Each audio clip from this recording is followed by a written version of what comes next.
We cannot simply believe in equality in education.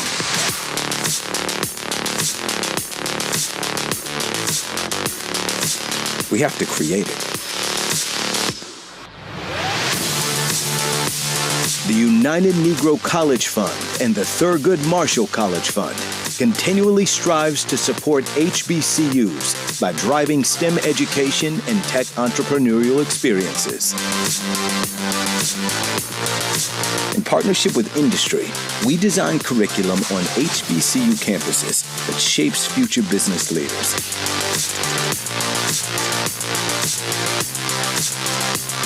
See how we are leading the charge.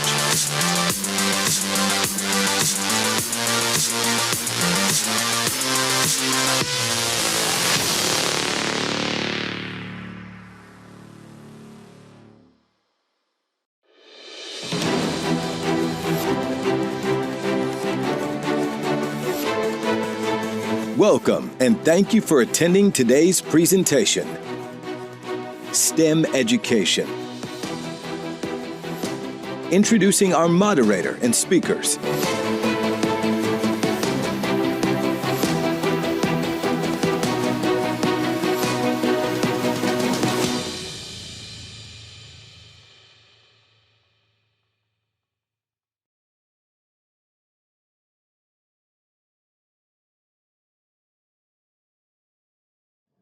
Hi, good morning. My name is Dr. Chad Womack. I am the Senior Director for National STEM Programs and Initiatives at the UNCF. We are pleased to be here on September 8th for the White House annual HBCU conference during HBCU Week, where we celebrate our historically Black colleges and universities. I'm very proud to be here with four outstanding and exceptional individuals who each have deep expertise in science, technology, engineering, and math. They come to us from Spelman College, Morehouse School of Medicine, and by way of Hampton University as well. I'm very pleased to be joined by Dr. Idris Stovall, who is a PhD mathematician, who has spent years working with K-12 students, undergraduate students, graduate students in the mathematical sciences. Dr. Angelita Howard is at Morehouse School of Medicine. Dr. Howard has launched several innovative programs linking students to opportunities in the biolife sciences, biotechnology, and the biopharmaceutical industry. Dr. Mark Lee is a life scientist and a professor of biology at Spelman College. Dr. Lee, in addition to conducting research, teaches undergraduate students as they transition from their undergraduate experience into graduate school. And Dr. Tamara Pearson, who is the inaugural director of the Center for Excellence for Minority Women in STEM at Spelman College. We are pleased to offer the opportunity for each panelist to provide their insights on the work that they're doing to connect African American students on their campuses, or in the case of Dr. Stovall, whose program has reached across many campuses, to STEM education opportunities at the undergraduate and graduate levels, and in some cases even in industry. Why don't we start with Dr. Stovall. Dr. Stovall, would you give us your background, experience, and a little bit about what you do? Thank you so much, and it's really awesome to be amongst such an esteemed panel. Looking forward to rocking with you guys. Dr. Womack, to your question, I'm Idris Stovall, PhD. I'm a computational mathematician, by training, and a proud Hampton alum, as Dr. Womack, mentioned. A quick backstory. High school, in the neighborhoods that I've navigated, was the first time I had even heard about Hampton University. And I'm so glad that, in the multiple neighborhoods that I came up through, that there was a young lady who put Hampton on my radar. She graduated. I followed her footsteps. I'm a proud alum. I'm part of the original Onyx class class of 1993 from Hampton University. My thesis advisor for my PhD was Hampton alum as well. I'm in business with Hampton alums and other HBCU graduates. I've bought into the HBCU model. I really got a hopeless love affair with our folk, and it's been really awesome working even in this virtual space in Hollywood Squares where there's lots of Nubians running around. So it's been awesome to be here. That's a bit about my Hampton roots. In terms of some of the innovations that you alluded to, Dr. Womack, my company, the Mathematical Sciences Institute, I'm in the business of plumbing like pipelines. You need, Nubian mathematical scientists, got Nubian mathematical scientists, whether it's on the educational side of the spectrum or whether it's on the consulting and professionals who are looking to upskill side of things. We cover the full range. I've been a part of a community of African-American researchers in the mathematical sciences for over 25 years. Oftentimes, students, professionals, who are looking to go ahead and serve, our students are often looking for where's the opportunities to go ahead and serve. Through Dr. Womack and some of these other opportunities, I've been able to find and identify students who need service. Great opportunity to go ahead and connect the dots. One of the partnerships that Dr. Womack, alluded to, has been, again, awesome riding with you, good sir, and, the UNCF team, in terms of developing UNCF's virtual STEM platform and MSI, the Mathematical Sciences Institute's wraparound services, for students who are, highly motivated, bring the goods, in some ways, they're, exceptional already, but however, transitioning into college, transitioning, just all the transitions, more broadly speaking, having a wraparound services model in place to go ahead and support students through those transitions, as well as while they're, in their undergraduate program. It's been awesome to go ahead and really innovate, particularly through COVID-19, let alone with our students, who need, supports. Oftentimes the question is, hey, where's the adults? So it's nice to be able to provide a solution and connect, professionals to that question in the context of a partnership with the Fund 2 UNCF STEM Scholars Program in innovating, and it dovetails off of a lot of K-12 work that I've done in the past. I'm gonna go ahead and abbreviate there. It sounds like we're gonna have a rich discussion. So, that's the long and short of me. Looking forward to engaging. Thank you, Dr. Stovall. Appreciate that wonderful introduction. Dr. Pearson, can you give the audience who's listening a bit about your background and what you do at Spelman College? Absolutely. Good morning, everybody. My PhD is in curriculum and instruction from the University of Florida. I am a proud Spelman alumna, class of 1996, in mathematics and computer science. So as Idris said, I also very much buy into the HBCU model. I know what it did for me coming to Spelman. I had all the plans in the world that I was going to be an education major, and Spelman had other plans for me and said, no, if you want to be a math teacher, you're going to be a math major. You're not going to be an education major, because we want to give you the breadth of opportunities that a math degree can give you. Not that there's anything wrong with being a math teacher. I was a math teacher for several years, but there are more possibilities available to you with a degree in mathematics than there are with a degree in education. And that set me on a path of undergraduate research that led into graduate research, which has honestly led me into a career in higher education that I have today. That was something that was not on the horizon for me. It was something I had never even considered. I did not know anybody that had a PhD, so I didn't know what a person with a PhD even did. When I heard doctor, I thought of my aunt who worked in an emergency room, and I knew I didn't want to do that. So, and I'm sure Dr. Lee is going to talk more about this, the work that HBCUs are doing around exposing students at the undergraduate level to high quality STEM research cannot be paralleled. I was listening to an interview on NPR recently, and they were just quoting statistic after statistic about the impact of HBCUs in terms of what percentage of Black people with PhDs started at HBCUs, that, considering what small percentage of the population HBCUs graduate, the impact that we are having on the national landscape in terms of, diversifying the STEM pipeline cannot be cannot be matched. So, that's kind of, where my kind of philosophical background comes from. In terms of the center, so I am the director of Spelman College's Center of Excellence for Minority Women in STEM. We are a Department of Defense funded Center of Excellence. So there's also one at Hampton University. And so what we are trying to do here is we want to equip, empower, and elevate women of color from historically underrepresented groups in STEM to be future leaders. And so right now that looks like providing academic scholarships for 25 amazing Spelman juniors who are at the top of their game. They've been, they have grade point averages that average at about a 3.6, which if you were a STEM major, you know how difficult it is to have a GPA of 3.6 as a STEM major anywhere.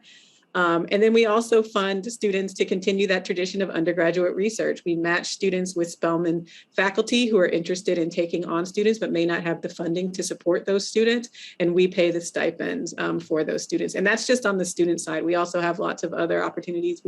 We understand that the strength of an HBCU is in its faculty. So we want to be able to provide support and capacity building opportunities for faculty so that they are able to continue to give to our students and not from an empty cup that we often find ourselves in. So I'm going to also stop right there because I want to give time for my colleagues to also introduce themselves.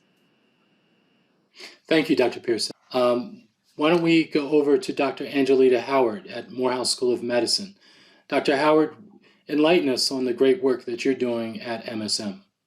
Hello and good morning, everyone. This has been amazing already to hear from my colleagues, both Dr. Stovall and Dr. Pearson. I must admit, my background is not from the HBCU. My first time working for HBCU, or I never attended a HBCU, is being at Morehouse School of Medicine. So I'm excited to hear and share with my colleagues, certainly from a different aspect, but from similarity as it relates to the work that we've been doing at Morehouse School of Medicine.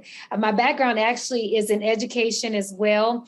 I started off in music, so that's just a little fun fact, but dealing with education and I wanted to teach. So I always knew that I wanted to have an impact of students with students through teaching and learning and with faculty. And so at Morehouse School of Medicine, I came to Morehouse School of Medicine 4 years ago. I serve now as the Assistant Dean for Online Education and Expanded Programs. And so for these last few years, people, they always ask when I tell them about me serving as over the online program, they're like, does Morehouse School of Medicine, they do MDs online? And I'm saying we have so much more than MDs. We have graduate programs. And so two of the programs that I actually co-lead, it's one, a Master of Science in Biotechnology, and then another one that we just launched, the students started in August, Master of Science in Health Informatics. And so that has been an amazing journey for us to build those programs, build online learning programs. But one of the things that I had the pleasure of founding is our Bridge program, Bridge to Biotechnology and Bioentrepreneurship, who's supported by UNCF, and then our Bridge to Health Informatics. And so you've heard the word, and you'll continue to hear the word, I'm sure, today, exposure. That's exactly what that bridge program is meant to do. It's meant to expose college students and post-baccalaureate students to the field of biotechnology and bioentrepreneurship, along with health informatics. So it's a 5-week summer program, pipeline program that really is meant for students who are, like I said, undergrad or post-baccalaureate, for us to move them, bridge them into the master's program. Oftentimes, when you hear about biotechnology, it's all around us. And sometimes students don't really realize that that's the area they might say, well, I want to deal with something dealing with making, a stent, a medical device, or I want to be in pharma or pharmaceutical, and I want to understand, how drugs are developed and made or, plant-based. All of those things surround themselves with biotechnology. And so really helping students, especially African-American students, expose them to biotechnology, expose them to health informatics. And so last year during COVID, I had the opportunity to grow this or to start this program. We had hundreds of applicants who, again, wanted to learn more about biotechnology. And as a result, we had space for about 50 students, and we enrolled 54 students, again, thanks to the help of UNCF, and then ended up with about 85 to 90% of those students in our master's program. This year, we added health informatics, and with the same type of results. So it's essential that we give opportunity for students, minority students, to really engage and understand. With the population of less than 15%, less than 10% actually, in biotechnology and health informatics of African-American individuals, it is crucial that we give them that exposure. It is crucial that we introduce and put in their pathway, their pipeline, that knowledge so that they can go and grow in those careers. So I'm excited to learn, to hear, to chat with my colleagues on stage today. Thank you. Thank you, Dr. Howard. And Dr. Lee, you've been doing great work in the biosciences for quite some time. Could you share with us some of that work and what has inspired you to do the work you've been doing at Spelman?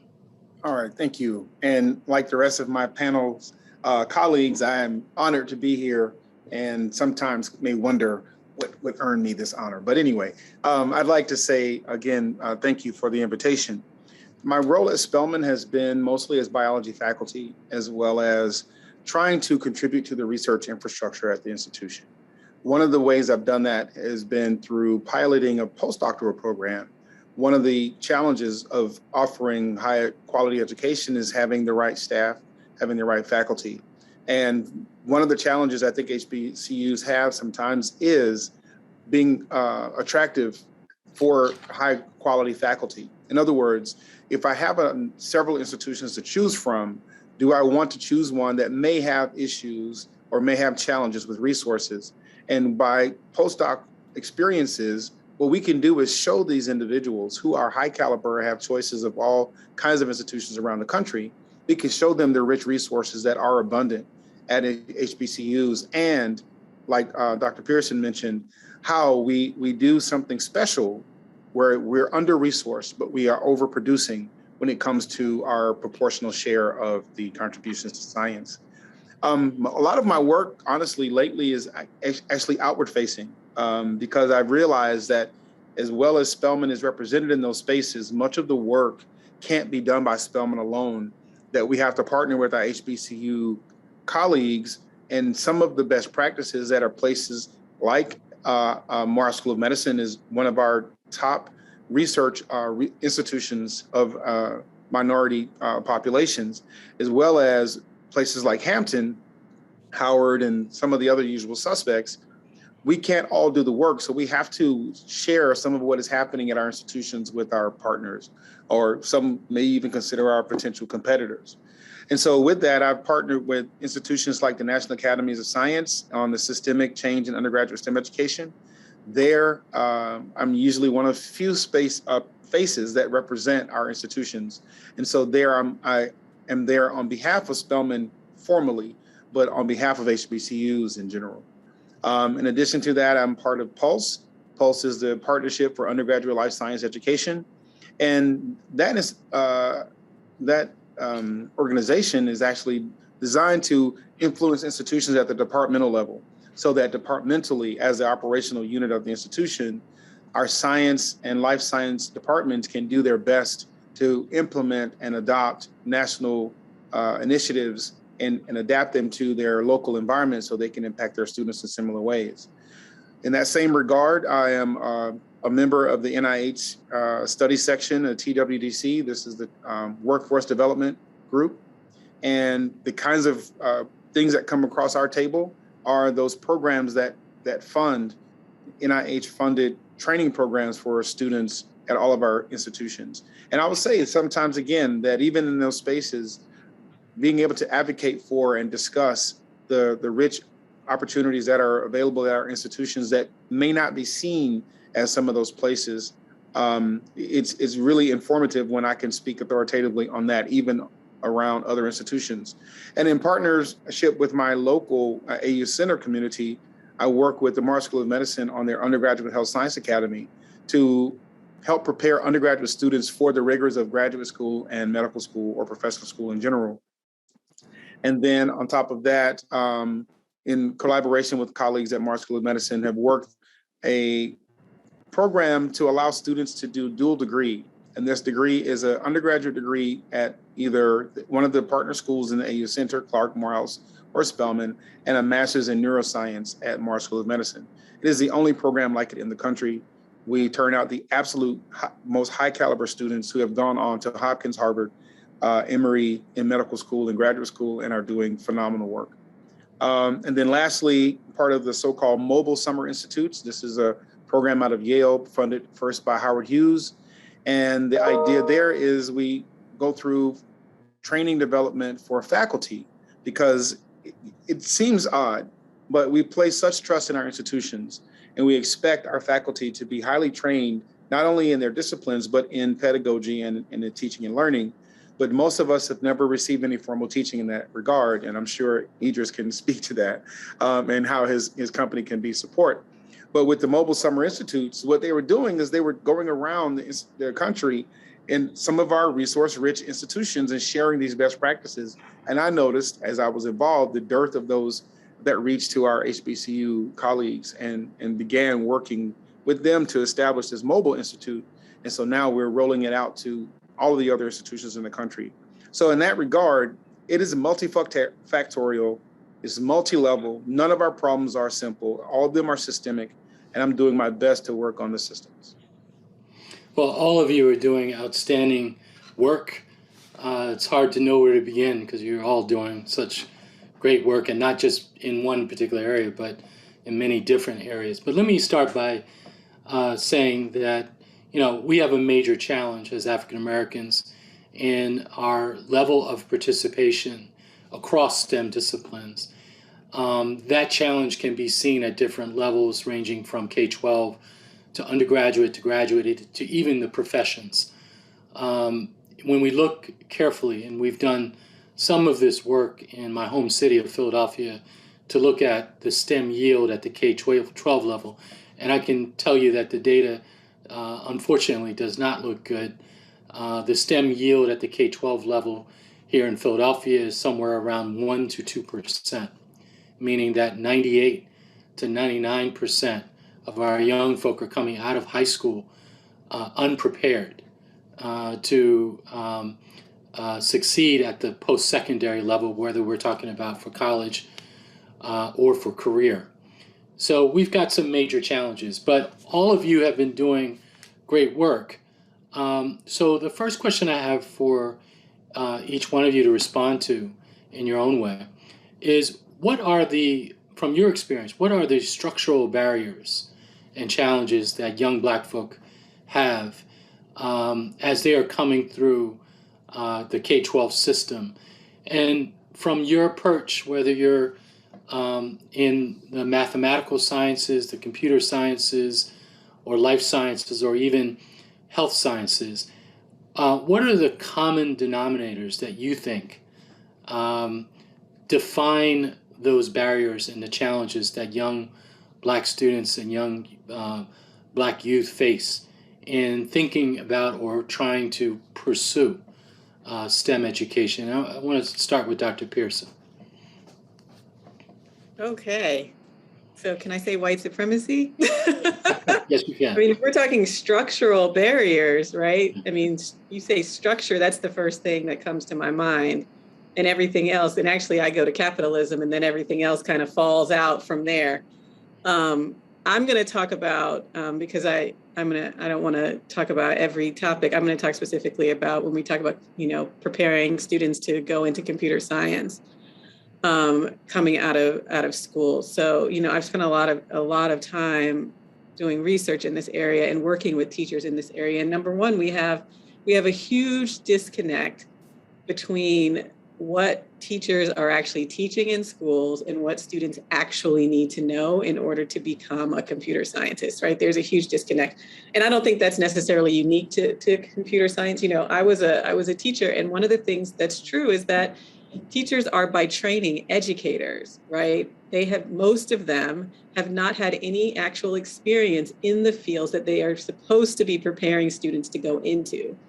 Right. So it is always set up that what they are teaching is going to be misaligned with what is actually needed. Right. The other thing is that there's a huge time difference between when a student, say, is in middle school or high school and when they actually enter a field.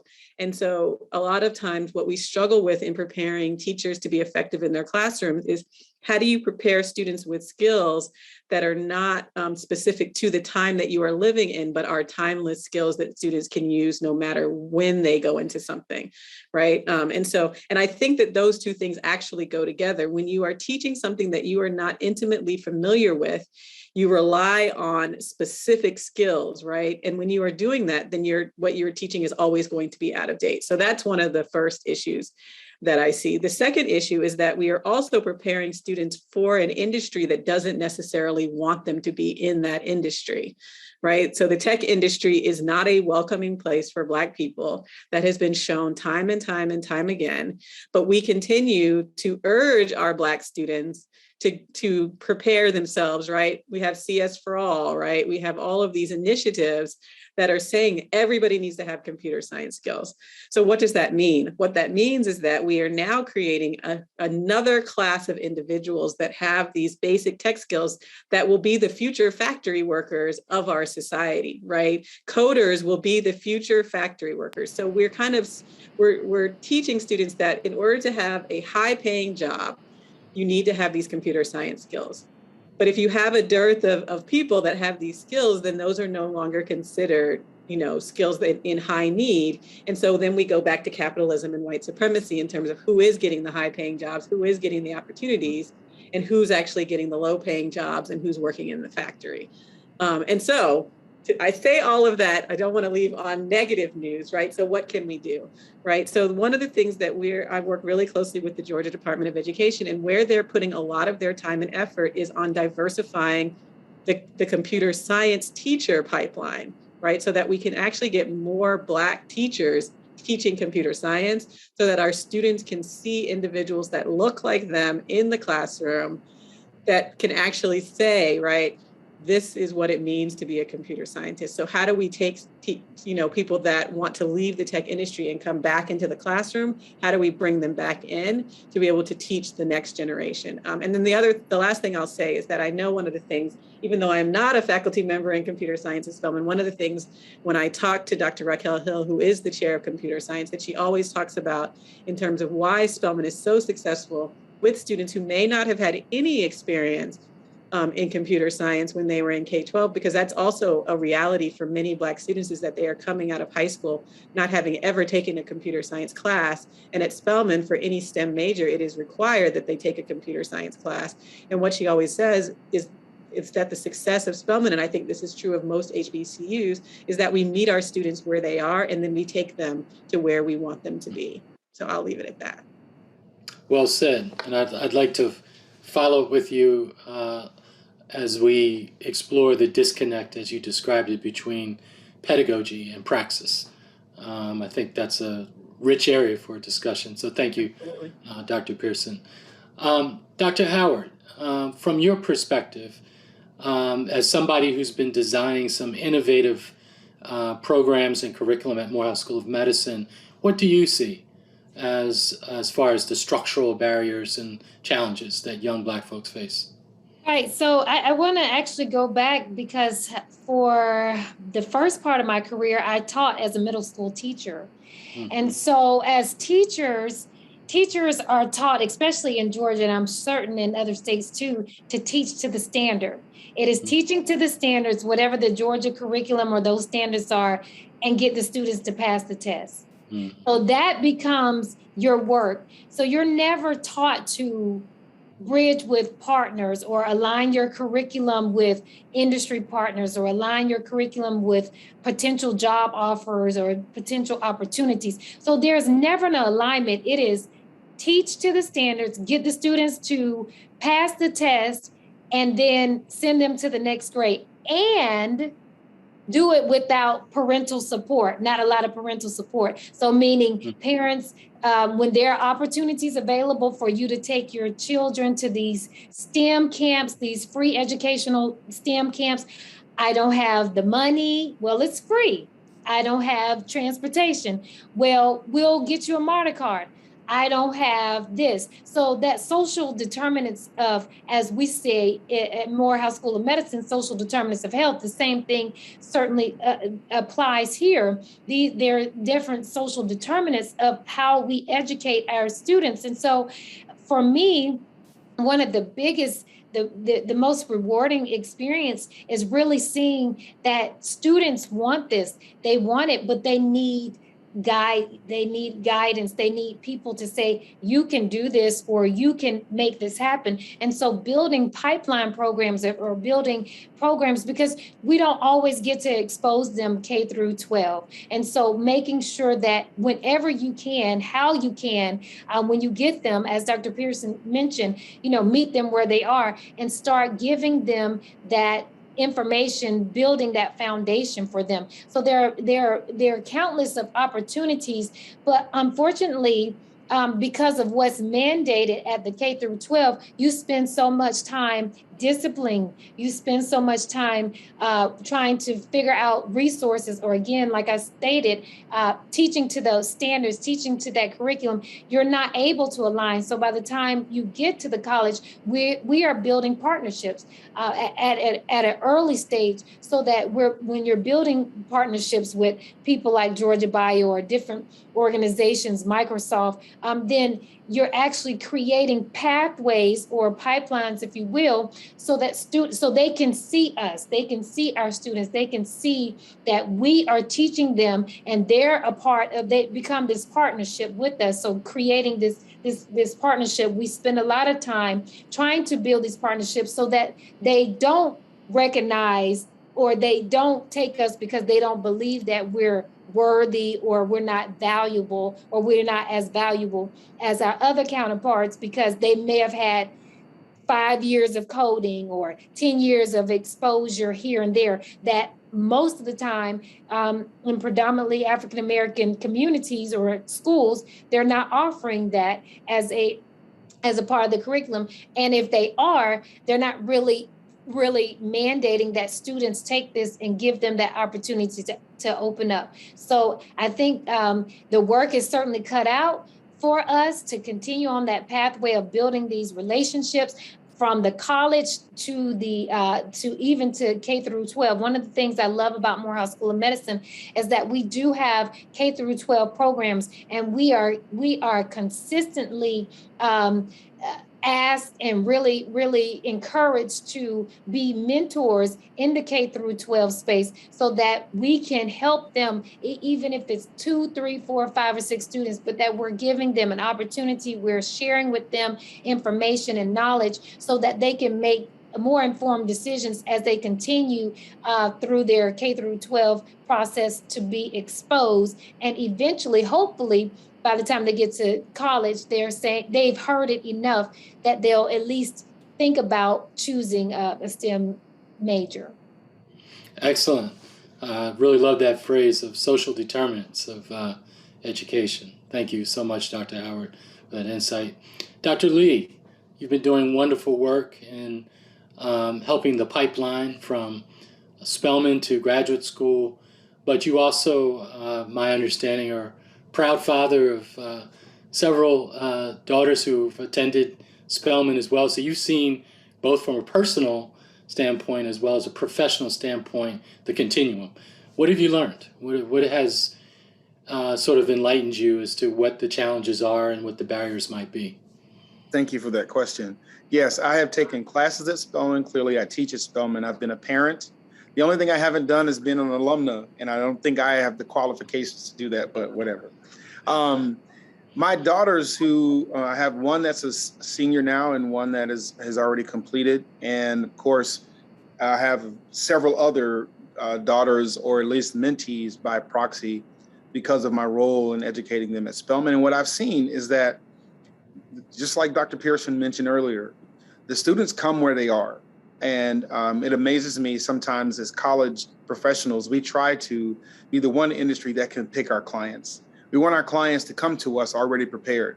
We want our clients to come to us that don't need our skills. And we seem to kind of bemoan those who actually call on us to reach deepest and challenge us the most. But really, that's our value proposition. So what I've discovered is that I don't care where the student is. If they come to Spelman or Hampton or Howard or other of our schools that have really done this traditionally well, they can get the learning environment, they can get the learning experiences that will give them the ethic and the ability to learn what they need to learn at the next level. Now, they may not learn it all at our institutions, and we have several reasons for that. We've heard so far about cost from Dr. Pearson. We've heard about social implications of those things. And what we're going to hear more, and I can already anticipate listening to Dr. Stovall, is that what we're talking about are people. We sometimes miss the idea that we're in the people business, and we expect this individual to not have a history, not have a current context, not have any other distractions, but can solely focus on their education.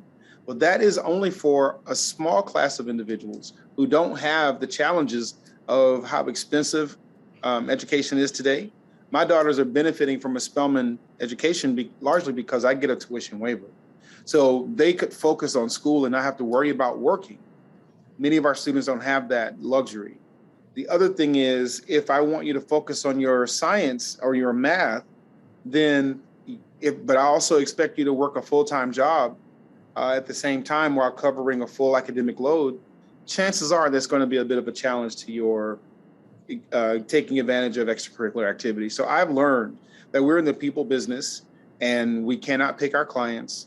We need to support them in ways. First, we need to obviously evaluate what their needs are and then strategize to meet those needs. And I will leave it there and anticipate some brilliance from Dr. Stovall. Dr. Lee, thank you so much for those insights. Dr. Stovall, I know you've been doing some absolutely great work at both the K-12 and the higher ed level. So you have a unique perspective as a mathematician on the computational readiness of Black youth. What has your experiences over the years taught you, and what do you think are the major barriers that young Black folks are facing as they attempt to pursue STEM? Thanks for the question. Kind of hard to dovetail off of all the brilliance, in the building. And, I'll do my best to go ahead and, what is a compliment, without repeating, because in some ways, a lot of things have already been spoken to. MSI is in the business of, people, platforms and plumbing pipelines. Sometimes that second P is partnerships. Part of, the challenge, and there's kind of two broad areas. One I alluded to earlier, our kids need to see us as STEM professionals. Where are the adults at? So that way, just being present, leaning in, engaging, so that way they can see the possibilities. And not just, the possibilities as in it's like way over there, but know that there are people, myself, and again, I'm amongst, kindred spirits who want to go ahead and lean in, and, do the business of serving and building, amongst, our folk, and more broadly, speaking. STEM is not just an African-American thing. The beauty of it is we can, play it lots of different ways. It's a societal issue and challenge. In terms of something that was commented on earlier, in terms of the systems, that are in place, yes, there are, and is lots of systemic challenges, that comes along, with, plumbing pipelines, so to speak. So I'll step back slightly, in terms of, some of the work and where I kind of developed myself in my own transition in going from a researcher. I'm trained as a computational mathematician, and have done several postdocs, one of which was at the University of Pennsylvania, which landed me there in 2005.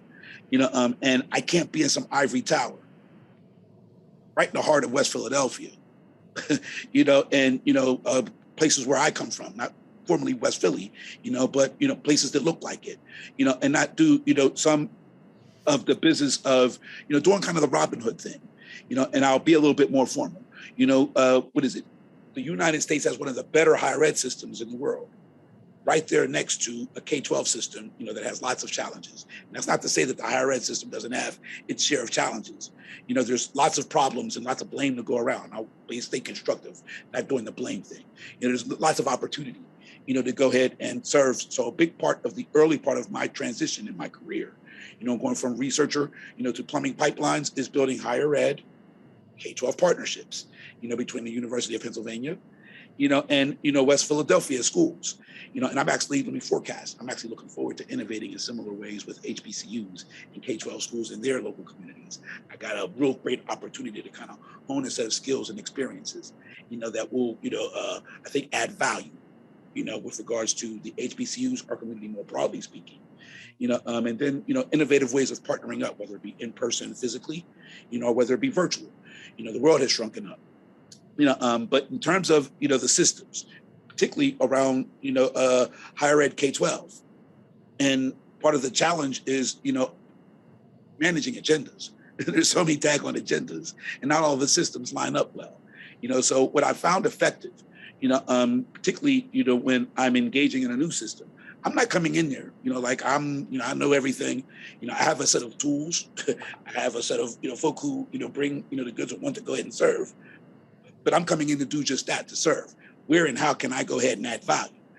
That changes the posture, of, the dynamic, so that way, folk are more willing to kind of open up, and not be preached at or beaten over the head about, what some of the deficiencies, may be. And I found that kind of really at the base level, really effective, in terms of, building partnerships and nurturing, relationships. The programming that I ran at Penn in West Philadelphia, there were, 3 components to it, 4 actually, teacher professional development. Some of the things that, we were talking about were mentioned earlier. I don't have to belabor them, but yes, in terms of, teachers' content knowledge, knowing where the research and applications are, that's the good stuff. It ain't about standards and just dry math skills. What can you do, with this beautiful craft and set of crafts around the mathematical sciences? So doing and working with teachers so that way they know, where, some of, what is it? When a student asks, well, why do I need to care about this? Have an answer, as well as, resources to boot. So there's a research exposure piece, to teachers, there's a pedagogical side.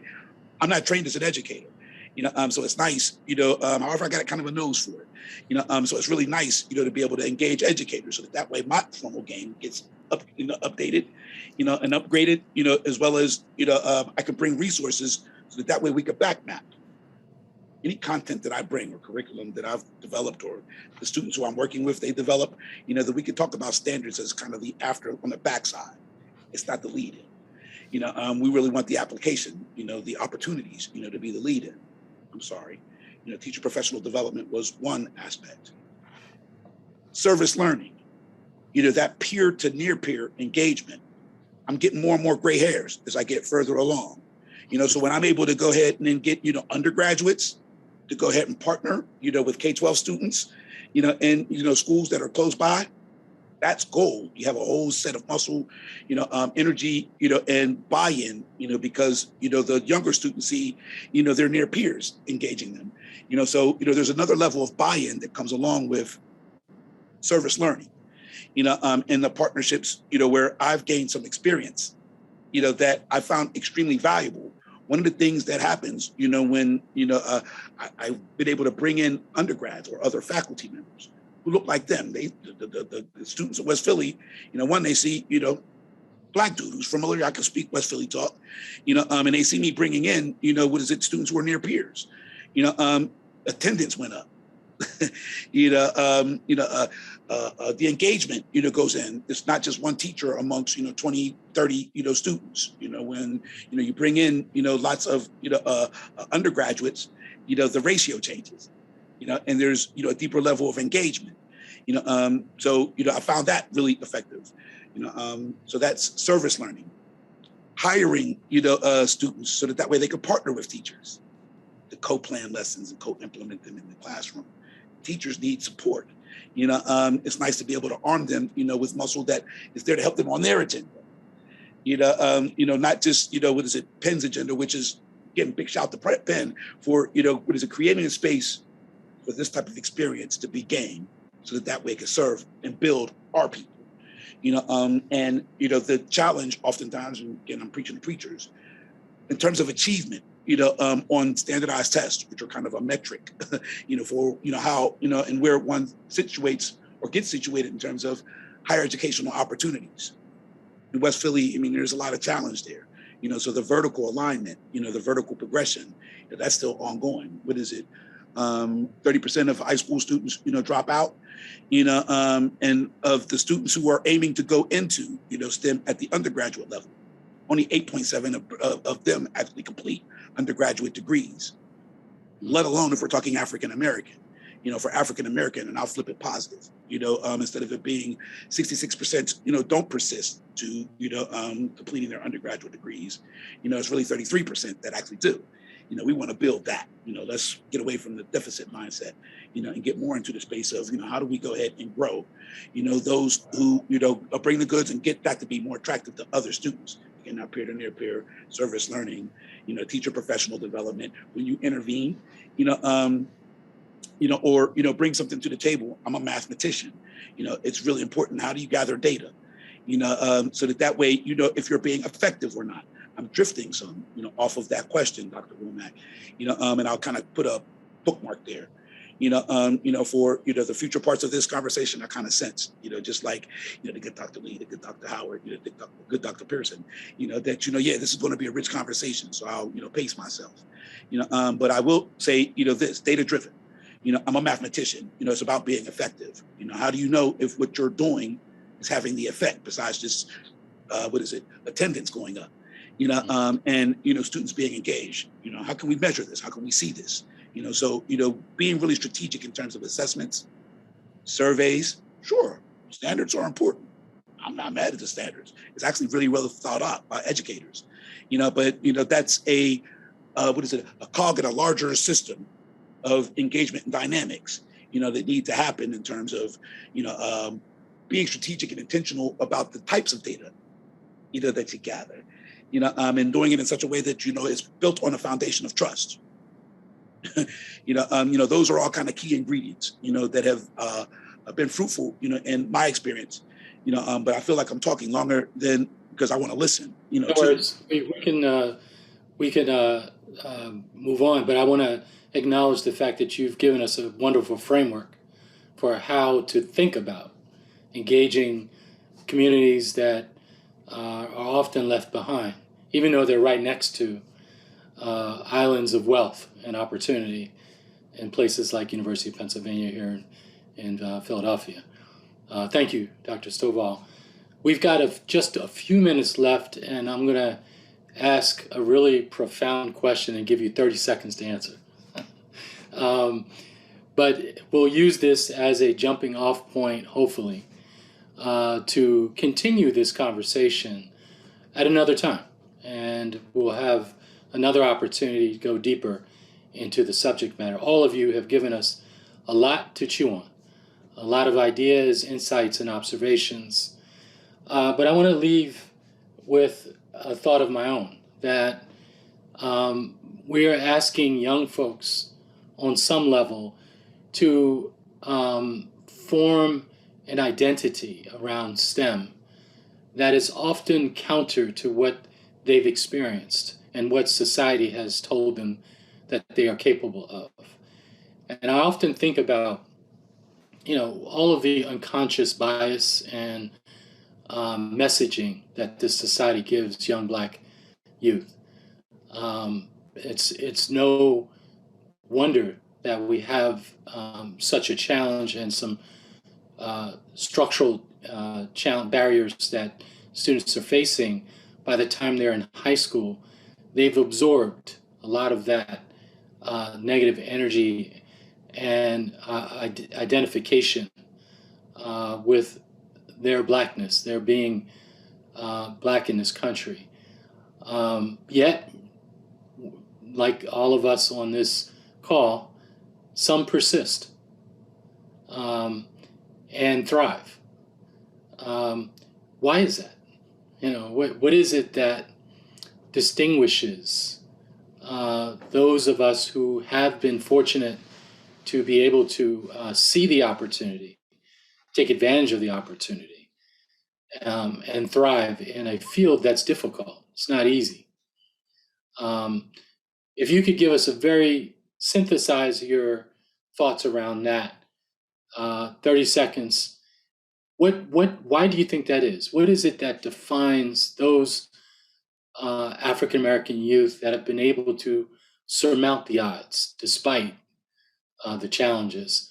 And then let's leave on a positive note as to how we might encourage more to do the same. Dr. Pearson, I can see you chomping at the bit to answer. So what do you think? Am I? So my short answer is they went to an HBCU. But my larger, less not super long, but longer answer is mentorship, right? Seeing people that look like them, that take them under their wings and guide them. I think that one of the things that the research shows is that people of color have a tendency to give credence to the role of others in their success, right? And we understand the role of our elders, we understand the role of our mentors in guiding us and shepherding us to our success. And so I think those that are successful are the ones that aren't necessarily more intelligent, whatever that means, right? It's those who are willing to listen and be open to those that want to help them and are willing to allow others to lead them until they're ready to lead themselves. Excellent. Thank you, Dr. Pearson. Dr. Lee, what are your thoughts? My thoughts are, I would love for our profession to represent the diversity of our country. However, we cannot wait to get the outcomes that we need by having our mentors be the ones who identify with the mentees in the population. What do I mean by that? I found it possible. I didn't think it was possible, but a white gentleman who happened to be my mentor at Moore School of Medicine, he didn't match my lived experience, but he matched my agenda. He believed in me enough to allow me to believe in myself. And so I call on all of my colleagues, no matter how they represent ethnically or historically, that they share this mandate with me to help any young person, no matter how they represent, to find the value in them and support them. Excellent. Thank you, Dr. Lee. Dr. Stovall, what are your brief thoughts? Mentorship, and being a part of community learning is actually a social thing, fundamentally, so the degree to which, students, and at least in my own walk, I mentioned I'm a part of a larger community of, African-American, mathematical sciences, that, one I didn't know about, so in addition to the mentorship, we also have to stand and make sure that there's awareness of the legacy, which is actually pretty broad. If we're waiting for the legacy to come from other folks who don't necessarily have, our best interest, at heart, that makes it even more important that we educate ourselves and make sure that we make aware, that we're standing on some amazing shoulders, make sure that we message that, and model that, with regards, to our engagement, with, younger students. That's kind of the key to grit in my mind's eye. When people and students can see themselves, then, that'll increase the likelihood maybe that they'll be incentivized and do, the hard work, of, leaning in, to this thing called STEM, where there's all these opportunities, to go ahead and boot.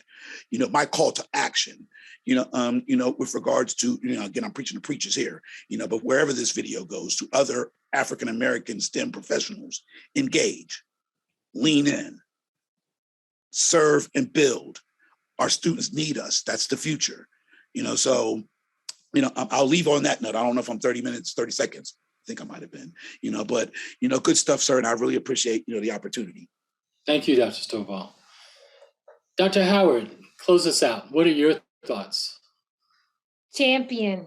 We have to be a champion for our students. What does that mean by being a champion? That means sometimes you go before your students. A lot of times you go before and you encourage them. That means you're putting them on your back, you're putting them on your shoulder, you're putting them on your head so they can see what's ahead. Oftentimes we don't see, as our students, they don't always see what's ahead. They don't see how great they really are. And so we've got to champion them in the spaces that they normally wouldn't be in, call their names, make sure that they're understood, make sure that they have the opportunities and the exposure that others might have because of who they are, what the skin color they are. So we have a great opportunity as leaders to champion our students and then teach them how to be accountable to someone, be it their mentor, be it their peers, being accountable for the things that they've set to do. We always talk about the board, building your vision board. But then once the vision board is done, do we go back and say, well, what did you do on your vision board? So being that champion, being a model and carrying, help to carry, so lift them up as Aaron lifted the hands up of Moses to say, hey, when you're tired, when you're down, I'm going to lift your hands up so that you can keep marching forward because this is what you're destined to do. You are destined to be great, and I want you to be great, and I'm going to champion you all the way to make sure that you're going to be great. Thank you. Thank you, Dr. Howard. I want to close out by saying the challenges may be great, but our commitments and our passion are even greater. As the African proverb once said, if you want to go quick, go alone. If you want to go far, go together. I've been honored to share some space and time with these great individuals. Dr. Tamara Pearson is the inaugural director of the Center of Excellence for Minority Women in STEM at Spelman College. Dr. Mark Lee, Associate Professor of Biology at Spelman College. Dr. Idris Stovall, PhD mathematician and founder of the Mathematical Sciences Institute. And Dr. Angelita Howard, who's Assistant Dean for Online Education and Expanded Programs at the Morehouse School of Medicine. I'm Dr. Chad Womack. I'm the Senior Director for National STEM Programs and Initiatives at the UNCF, proud graduate of Morehouse School of Medicine and Morehouse College. Without further ado, thank you to everybody. And we hope that this has been a meaningful session for everybody. Thank you very much.